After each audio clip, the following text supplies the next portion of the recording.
ये कहानी कुछ ऐसे दोस्तों की है जिन्हें उनके ही टीचर एक खतरनाक डेथ गेम में फंसा देते हैं। अब अपनी जान बचाने के लिए उन्हें अपने ही दोस्तों को जान से मारना पड़ेगा। लेकिन आखिर उनके टीचर ने उनके साथ ऐसा क्यों किया? उनका असली मकसद क्या था? आइए जानते हैं इस मूवी में। तो कहानी शुरू होती है और हम एक आदमी को देखते हैं जिसने जंगल में एक आदमी को दरख्त के साथ बांधा हुआ था और उसकी बॉडी पर एक अजीब सी डिवाइस लगाई हुई थी। वो अपनी गन से गोलियां निकालकर उस आदमी की जेब में डाल देता है और गन अपने पास रख लेता है, जिसके बाद वो एक रिमोट से उस डिवाइस को एक्टिवेट कर देता है और कहता है कि तुमने मेरे लिए और कोई रास्ता नहीं छोड़ा। ये कहकर वो एक चाकू से उसे इंजर्ड करके और उसका फेस कवर करके वहां से चला जाता है। उसके जाते ही हम उस डिवाइस पर एक मैसेज देखते हैं जिस पर लिखा था सर्चिंग फॉर प्लेयर्स, और उस आदमी के चीखने चिल्लाने की आवाजों के साथ ये सीन यहीं पर कट हो जाता है। जिसके बाद हम कुछ दोस्तों को देखते हैं जो अपनी पढ़ाई खत्म करने के बाद जंगल में कैंपिंग करने आए थे। उन्हें देखकर ऐसा लग रहा था कि वो सब काफी अच्छे दोस्त हैं। यहीं पर हम एक लड़के कैटो को देखते हैं जो काफी बिगड़ा हुआ लड़का था और उसकी एक गर्लफ्रेंड भी थी। एक लड़का जिसका नाम स्टीव था जो कि काफी सीधा सा था, मगर उसकी गर्लफ्रेंड हमेशा उस पर शक किया करती थी। उसे लगता था कि उसका चक्कर कैटो की गर्लफ्रेंड के साथ चल रहा है। इन्हीं में एक एरिन नामी लड़की सबसे मासूम थी और सबसे अलग रहती थी। तब उसकी एक फ्रेंड आकर उसे सबके साथ बैठने को बोलती है। सब लोग काफी एंजॉय करके अपने अपने कैंप में सोने चले जाते हैं। आधी रात को एरिन वॉशरूम करने जाती है, तब उसे वहाँ एक आदमी दिखता है जिससे डरकर एरिन एक जगह छुप जाती है, मगर वो आदमी उसे देख लेता है और उसे मारकर बेहोश कर देता है। असल में ये वही शुरुआत वाला आदमी था जिसने दूसरे आदमी को चाकू से स्टैब किया था। जब एरिन को होश आता है तो उसकी बॉडी पर वही डिवाइस लगी हुई थी जो शुरुआत वाले आदमी की बॉडी पर भी लगाई गई थी। एरिन देखती है कि उसके सभी दोस्तों की बॉडीज पर यह डिवाइस लगी हुई थी। सबको एक एक करके होश आता है। वो सब देखते हैं कि उनकी बॉडी पर जो डिवाइस लगा था उस पर टाइमर चल रहा था। उन्हें पता चलता है कि किसी ने उन्हें गैस से बेहोश कर दिया था और उनका एक दोस्त बॉबी भी वहाँ से गायब था। तभी उनके सामने वो आदमी आता है। उसे देखकर सब फौरन उसे पहचान लेते हैं क्योंकि वो उनके स्कूल के साइंस टीचर थे और वो एरिन के एक फ्रेंड के डैड थे जो मर चुका था। वो बताते हैं कि जब मेरे बेटे की डेथ हुई तो मेरी वाइफ ने उसकी मौत के सदमे की वजह से अपनी जान ले ली और मैंने अपनी फैमिली को खो दिया। उन्हें लग रहा था कि इनमें से ही किसी ने उनके बेटे को मारा होगा। वो कहते हैं कि आज तुम सबकी दोस्ती का इम्तिहान है। ये कहकर वो एक रिमोट से सबके डिवाइस एक्टिवेट कर देते हैं और कहते हैं कि आज वही बचेगा जिसके पास सबसे ज्यादा टाइम होगा। ये कहते ही वो खुद को शूट करके सुसाइड कर लेते हैं। ये देखकर सबके होश उड़ जाते हैं। सबके सब बुरी तरह से डर गए थे। एरिन की दोस्त जल्दी से अपना मोबाइल ढूंढने लगती है ताकि किसी को कॉल करके मदद बुला सके, मगर उन सबके मोबाइल फोन को टीचर ने तोड़ दिया था। तभी अचानक सबके डिवाइसेस पर टाइमर स्टार्ट हो जाता है। किसी के पास काफी ज्यादा टाइम था तो किसी के पास बहुत ही कम। वो सब उस डिवाइस को निकालने की कोशिश करते हैं, मगर वो डिवाइस उतरने का नाम ही नहीं लेती। वो सब काफी ज्यादा डर जाते हैं क्योंकि उन्हें मालूम नहीं था कि टाइम खत्म होने के बाद इनके साथ क्या होगा। इस पैनिक सिचुएशन में सब एक दूसरे से लड़ने लगते हैं। उन्हें लग रहा था कि उनका जो दोस्त मिसिंग है बॉबी, वो भी टीचर की इस प्लानिंग में साथ मिला हुआ है क्योंकि यहाँ आने का आइडिया उसका ही था। अब वो सब डिसाइड करते हैं कि टाइम वेस्ट करने की बजाय उन्हें यहाँ से निकलने के लिए गाड़ी ढूंढनी चाहिए, इसलिए सब मिलकर गाड़ी ढूंढने लगते हैं। वहीं स्टीव पीछे से टीचर की गन उठा लेता है जिसमें एक गोली मौजूद थी, जिसके बाद वो भी अपने दोस्तों के पीछे जाता है। रास्ते में उसे अपना दोस्त बॉबी मिल जाता है जो मिसिंग था। वो आवाज लगाकर अपने सभी दोस्तों को वहाँ बुलाता है। वो देखते हैं कि बॉबी को किसी ने चेन से बांधा हुआ था और उसकी हालत काफी खराब थी। उसकी मदद करने की बजाय सबको यही लग रहा था कि ये टीचर के साथ मिला हुआ है, इसलिए कोई भी उसकी हेल्प करने को तैयार नहीं था। बॉबी उनसे बार बार कहता है कि प्लीज मेरी मदद करो। वो बताता है कि मैंने तुम सबसे अपनी एक बीमारी के बारे में छुपाया था, मगर मेरी उस बीमारी का टीचर को पता चल गया और उन्होंने मुझे ब्लैकमेल करके तुम सबको यहाँ लाने को कहा था। लेकिन मेरा यकीन करो, मैं टीचर के इस प्लान के बारे में नहीं जानता था। सब लोग उससे इस डिवाइस के बारे में पूछते हैं कि टाइम एंड होने की बात क्या होगा, जिस पर वो कहता है कि मैं तुम्हें सब कुछ बताऊंगा, लेकिन पहले तुम्हें मुझे यहाँ से खोलना होगा। इसलिए सब बॉबी को आजाद कर देते हैं। आजाद होते ही वो सब पर चाकू से हमला कर देता है, मगर वो किसी को भी मार नहीं पाता।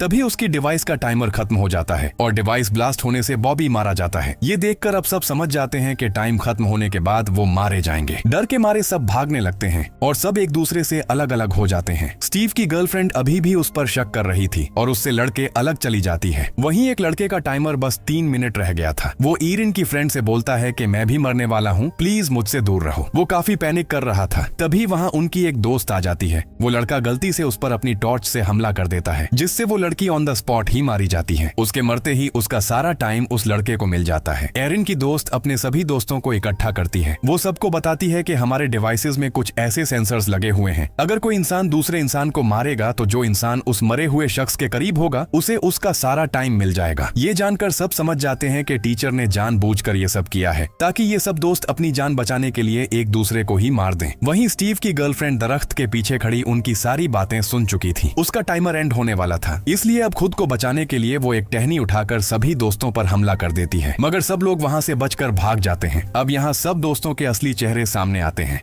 सब अपनी अपनी जान बचाने के लिए हथियार उठा लेते हैं। वहीं स्टीव और एरिन एक टीम बना लेते हैं और वो दोनों मदद के लिए जंगल से बाहर निकलने का डिसाइड करते हैं। उधर एरिन की दोस्त अपने फ्रेंड के साथ वापस कैंप में आती है। उन्हें वहां पर एक फोन मिल जाता है, मगर उसमें सिग्नल्स नहीं आ रहे थे, इसलिए वो दोनों किसी ऊंची जगह पर जाने के लिए निकल जाते हैं। स्टीव की गर्लफ्रेंड के पास टाइम काफी कम था, इसलिए वो भी कैंप वापस आकर वहां से चाकू उठा लेती है और किसी को मारने के लिए निकल पड़ती है। उसे एक जगह पर केटो और उसकी गर्लफ्रेंड मिलती है। वो केटो की टांग पर चाकू स्टैब कर देती है। वो उसे जान से मारने ही वाली थी कि तभी चालाक कैटो अपनी जान बचाने के लिए कहता है कि तुम सही कहती थी, स्टीव का चक्कर मेरी गर्लफ्रेंड के साथ चल रहा है। वो दोनों मिलकर तुम्हें और मुझे धोखा दे रहे हैं। मुझे इसके फोन से ये बात पता चली है। अब स्टीव की गर्लफ्रेंड को ये सुनकर उस पर काफी गुस्सा आता है। वो तो पहले ही किसी को मारना चाहती थी, तो इसलिए अब वो कैटो की गर्लफ्रेंड को मारने के लिए उसके पेट में चाकू स्टैब कर देती है। मगर कैटो की गर्लफ्रेंड वो चाकू अपने पेट से निकालकर उसी के गले पर वार कर देती है, जिससे वो मारी जाती है। अब कैटो की गर्लफ्रेंड को भी इस गेम की समझ आ चुकी थी कि भले ही केटो ने उसे मरवाने की कोशिश की, मगर जिंदा रहने का बस यही एक रास्ता है। केटो को लगता है कि अब ये मुझे भी मार देगी, मगर उसकी गर्लफ्रेंड कहती है कि हम दोनों एक टीम बनाएंगे और मिलकर बाकी सबको मारेंगे और हम दोनों की जान बच जाएगी। दूसरी तरफ एरिन की दोस्त अपने फ्रेंड के साथ फोन लेकर ऊंचाई पर आ गई थी, जहां उन्हें सिग्नल्स मिल जाते हैं। एरिन की दोस्त जल्दी से अपने डैड को कॉल करती है, जो एक पुलिस ऑफिसर थे, मगर उनकी कॉल नहीं लग रही थी। अब उसे शक होने लगता है कि उसके डैड भी किसी खतरे में होंगे। जब वो जीपीएस से उनकी लोकेशन पता करती है तो उसे पता चलता है कि उसके डैड यहीं कहीं आसपास ही हैं। वहीं एरिन और स्टीव को चलते हुए वही शुरुआत वाला आदमी दिखता है, जिसे उनके टीचर ने चाकू से स्टैब किया था, मगर वो आदमी अभी भी जिंदा था। पता चलता है कि ये एरिन की फ्रेंड के डैड हैं, जिन्हें वो कॉल कर रही थी। यहाँ वो सारी सच्चाई बताते हैं। असल में टीचर को लगता था कि उनके बेटे की मौत नेचुरल नहीं थी, बल्कि किसी ने पार्टी वाली रात उसे जहर देकर मारा है, और एरिन की फ्रेंड के डैड ने बिना छानबीन किए ये केस क्लोज कर दिया। इसलिए टीचर ने उन सब के साथ ऐसा किया, यानी इन सब के बीच टीचर के बेटे का कातिल मौजूद है। एरिन को उनके पास से एक फोन मिलता है। वो जल्दी से पुलिस को कॉल करती है, मगर फोन ऑफ हो जाता है। एरिन की फ्रेंड के डैड की हालत काफी खराब हो रही थी। वो एरिन को कुछ बताने की कोशिश कर रहे थे। वो कहते हैं कि तुम्हें इस डिवाइस का रिमोट ढूंढना होगा, तभी तुम सब बच सकते हो। इसी बीच स्टीव को उनके पास गन की गोलियां मिलती हैं। वो गन में गोलियां डालकर उन्हें शूट करके जान से मार देता है। ये देखकर एरिन को यकीन नहीं होता कि स्टीव किसी की जान भी ले सकता है। स्टीव कहता है कि ये मैंने तुम्हारे लिए ही किया है, क्योंकि तुम्हारा टाइम खत्म होने वाला था और वो तो पहले ही बस मरने ही वाले थे। उनके मरने से एरिन का टाइमर अब 30 मिनट तक जा चुका था। स्टीव उसे गन देते हुए कहता है कि इससे तुम अपनी जान बचाना, क्योंकि तुम्हें जीने का हक है। ये कहकर वो कैटो को ढूंढने निकल पड़ता है। उसे शक था कि टीचर के बेटे का कातिल वही है, क्योंकि पार्टी वाली रात नशे वाली ड्रग्स वही लाया था। वहीं कैटो को एरिन की फ्रेंड और उसका दोस्त दिख जाते हैं। वो हथियार लेकर उनके पीछे पड़ जाता है। वो दोनों जल्दी से एक जगह जाकर छुप जाते हैं। एरिन की दोस्त का फ्रेंड उससे कहता है कि कैटो हमारा दोस्त है, वो हरगिज भी हमें मार नहीं सकता, मैं जाकर उससे बात करता हूँ। एरिन की दोस्त उसे ऐसा करने से मना करती है, मगर वो उसकी नहीं सुनता और वहाँ से चला जाता है। वो कैटो के पास जाकर उसे समझाने की कोशिश करता है, लेकिन केटो उसकी एक नहीं सुनता और उस पर अपनी एक्स से अटैक कर देता है, पर बार बार उसका निशाना मिस हो रहा था। इसलिए वो अपने दोस्त को काफी बुरी तरह मार मार कर जख्मी कर देता है, जिसके बाद वो अपनी एक्स लाकर उसे मारने लगता है, लेकिन वो लड़का उसकी टांग पर वार करके वहाँ से भाग जाता है। वहीं एरिन की दोस्त पर केटो की गर्लफ्रेंड हमला कर देती है, मगर वो कैटो की गर्लफ्रेंड के चेहरे पर वार करके वहाँ से भाग जाती है। उसे रास्ते में अपना फ्रेंड भी मिल जाता है, जिसकी हालत काफी खराब थी। तभी उनके पास एरिन आ जाती है। एरिन की दोस्त उसे बताती है कि केटो और उसकी गर्लफ्रेंड दोनों पागल हो चुके हैं, वो हम सबको मारना चाहते हैं। तब एरिन उसे उसके डैड की मौत के बारे में बताती है। ये सुनकर वो काफी ज्यादा रोती है। एरिन उससे कहती है कि अभी रोने का टाइम नहीं है, तुम्हारे डैड ने बताया था कि इस गेम को खत्म करने के लिए हमें एक रिमोट चाहिए,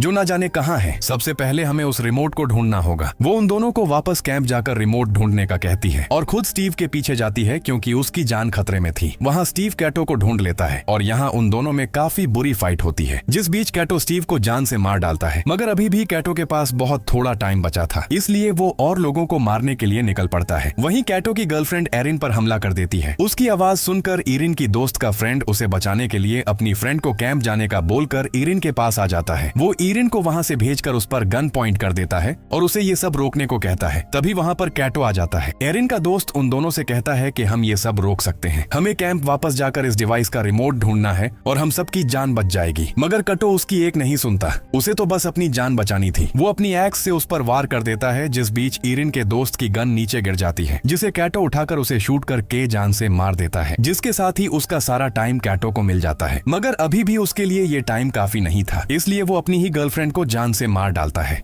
वहीं इरिन और उसकी फ्रेंड अब बस जिंदा बची थी। वो दोनों मिलकर अपने दोस्त को ढूंढने जाने लगती हैं, जिसे कैटो ने मार दिया था। तभी वहाँ कैटो आ जाता है। एरिन की दोस्त उससे अपने फ्रेंड के बारे में पूछती है। वो बताता है कि मैंने उसे मार दिया है। ये सुनकर उसे कैटो पर काफी गुस्सा आता है। वो उसकी बॉडी में चाकू स्टैब कर देती है और उसकी गन उठाकर दोनों वहाँ से भाग जाती है। थोड़ा दूर जाने पर एरिन की दोस्त उस पर गन तान देती है, क्योंकि वो जान चुकी थी कि इस गेम में सिर्फ एक ही इंसान जिंदा बच सकता है। इसलिए वो इरिन को मारकर ये गेम जीतना चाहती थी, मगर वो ऐसा नहीं कर पाती क्योंकि वो उसकी बेस्ट फ्रेंड थी। यहाँ वो एक बहुत बड़ा राज रिवील करती है। वो बताती है कि टीचर के बेटे को मैंने मारा था क्योंकि मुझे उससे बहुत नफरत थी। वो हमेशा स्कूल में मुझसे ज्यादा नंबर्स लेता था और उसकी वजह से मुझे स्कॉलरशिप भी नहीं मिली। उस पार्टी वाली रात मैंने ही उसकी ड्रिंक में दवाई मिलाई थी, मगर मैं ये नहीं जानती थी कि वो सच में मर जाएगा और मैंने ही अपने डैड से कहकर उस केस को बंद करवा दिया। वो इरिन को गन देकर कहती है कि मुझे मार दो, जिंदा रहने का हक सिर्फ तुम्हें है। लेकिन इरिन अपनी दोस्त को मारना नहीं चाहती थी। तभी पीछे से कैटो आ जाता है और एरिन की दोस्त पर हमला करके उसे जान से मार डालता है। एरिन की गोद में ही उसकी दोस्त की मौत हो जाती है और उसका टाइम एरिन को मिल जाता है और कैटो के पास अब इरिन से कम टाइम बचा था। वो इरिन को चिढ़ाने लगता है कि तुम्हें गन चलानी भी आती है। ये कहकर वो उसे मारने के लिए आगे बढ़ता है। तब इरिन उसकी टांगों पर शूट करके उसे डिवाइस के हवाले छोड़ देती है और वहाँ से भागकर एक दरख्त के पीछे जाकर छुप जाती है। और टाइम खत्म होते ही कैटो की डिवाइस ब्लास्ट होने से वो मारा जाता है और इरिन इस गेम को जीत जाती है और वो डिवाइस भी अपने आप ही बंद हो जाती है। थोड़ी देर बाद सुबह हो जाती है। एरिन एक गाड़ी को देखकर उससे हेल्प मांगती है, मगर उसकी ऐसी हालत देखकर वो आदमी उसे लिफ्ट नहीं देता और वहाँ से चला जाता है। उसके जाने के बाद हम इरिन के चेहरे पर एक ईविल स्माइल देखते हैं, यानी इरिन इस सब की वजह से काफी डिस्टर्ब हो चुकी थी और उसकी दिमागी हालत भी खराब हो चुकी थी। और बस इसी के साथ ये मूवी यहीं पर एंड हो जाती है। Thanks for watching.